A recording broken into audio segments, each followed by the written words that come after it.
Kuskus dyan, kuskus dito, kuskus doon. Trabaho lang tayo ng trabaho kahit mainit na panahon. Mas magaling na yung madaming alam kaysa sa wala. Para kahit saan kami dala ng panahon, meron kaming malalamon.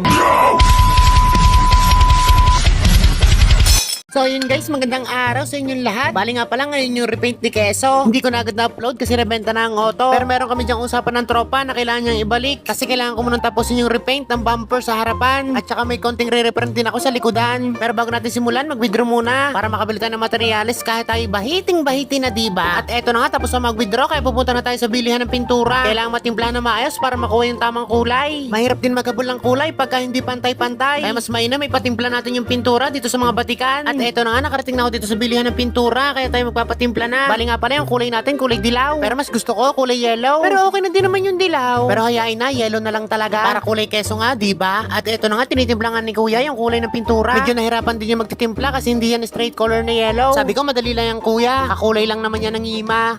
Ay, na kaya kulay gusto niya, may halik ikay. Pero, kapaya kulay. Hindi pinaka-kulay niya, nagpapagilo. Pinaka-computer na yan.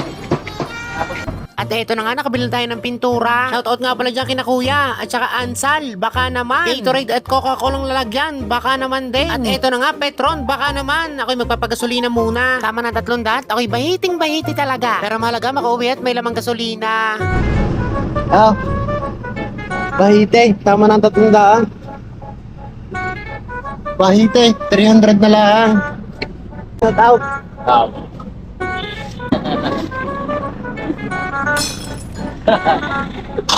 Petron, baka naman.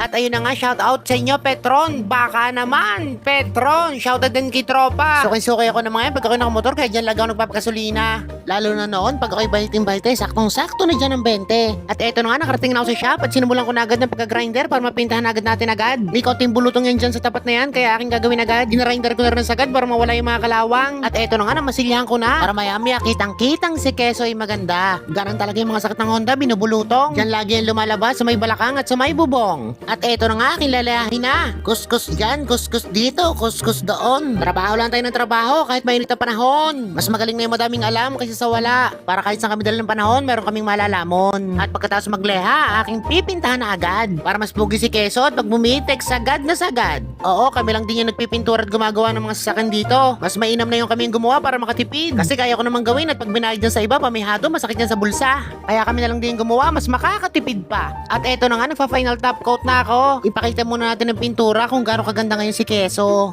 Ansal at Polygloss, baka naman. At ayun na nga, Ansal at Polygloss, baka naman daw. Ay siya paano yun, ang kanilabasan nga ni Keso. Hindi ko na mamalaya, napahaba na naman pala ang ating usapan. Kita-kits na lang tayo next video. Maraming salamat sa inyong lahat dyan!